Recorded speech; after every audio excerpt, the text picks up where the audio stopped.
Alors, le Canada souhaite accueillir plus de 400 000 immigrants par an d'ici 2023. Ça, c'est un article du Monde qu'on peut aussi appeler l'I-Monde. Autre journal qui ne survivrait pas s'il n'y avait pas de subvention de l'État français, hein, soit dit en passant. Personne ne lit ça. C'est un article, le titre est intéressant parce que ça prouvait mon propos, c'est pour ça que je l'ai repris.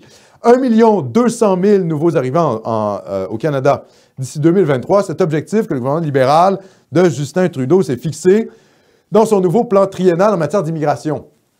Qu'est-ce que ça veut dire? Il faut remonter à 1913 pour que le seuil des 400 000 immigrants soit franchi. Le gouvernement s'engage, voilà. Le gouvernement s'engage à faire venir autant dès 2021 jusqu'à atteindre 421 000 nouveaux résidents permanents en 2023. 421 000 nouveaux résidents permanents en 2023, c'est exactement ce que nous dit la Century Initiative. Quand on regarde le document de la Century Initiative, l'initiative du siècle, c'est 420 000 nouveaux résidents permanents en 2023 qui proposent. Et c'est ce que fait le gouvernement Trudeau. Donc, il y a la Century Initiative qui propose 420 000 immigrants en 2023, et il y a Trudeau qui nous dit que c'est ce qu'il va faire. Donc, en fait, ce plan-là de grand remplacement, il n'est pas à venir. Il est en place. C'est maintenant. Ben ouais. C'est ce qu'on vit maintenant. Donc, ce n'est pas un fantasme, là. C'est pas un complot fou sorti du cerveau malade de la droite la plus radicale. C'est la réalité. Nous vivons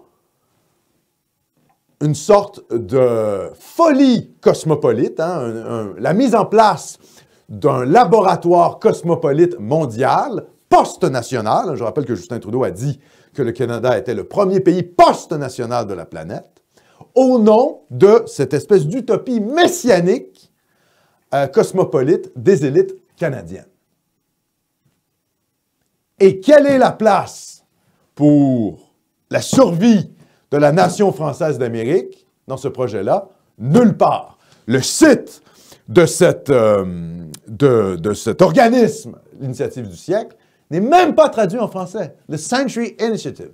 C'est même pas traduit en français. On ne devrait pas dire initiative du siècle, parce qu'ils ne sont même pas capables de traduire leur site en français. On va l'appeler la Century Initiative. Pas capable de nous traduire ça en français. C'est pour vous dire à quel point ils n'en ont rien à branler de nous. Nous, on va crever.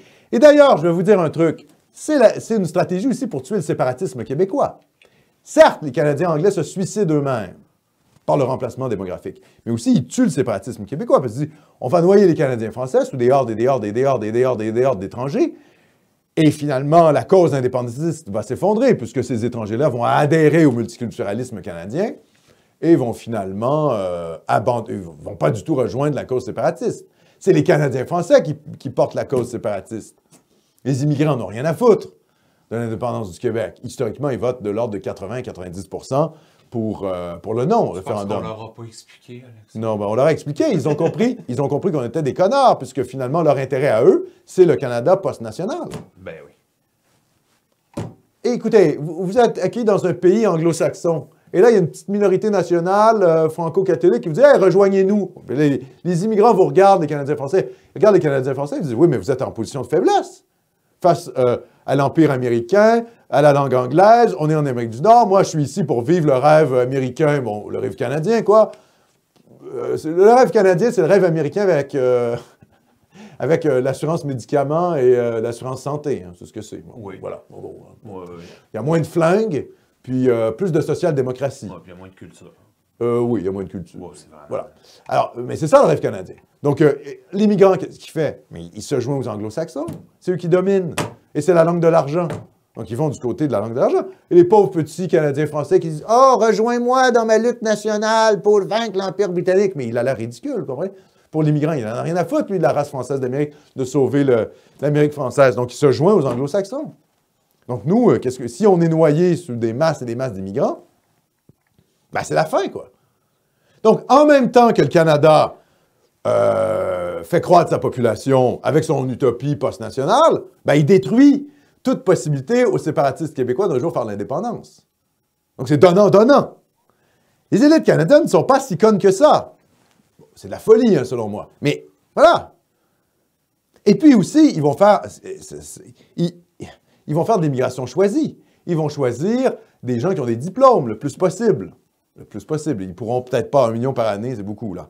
Mais en gros, ils vont prendre les immigrants qui sont refusés par les États-Unis. L'élite Donc, hein, c'est pas les A+, qu'on va avoir, c'est les A-, quoi, les B+, qu'on va recevoir. Ceux qui sont refusés par les États-Unis, ben, ils vont venir au Canada. Donc, il va y avoir une petite bourgeoisie immigrante qui va combler les postes. Et qui, voilà, c'est ça l'objectif. Donc, on va subir cette espèce de folie migrationniste canadienne. Donc, quand vous êtes dans un débat avec des gauchistes pour nous dire « ça n'arrivera pas, c'est de la folie », non.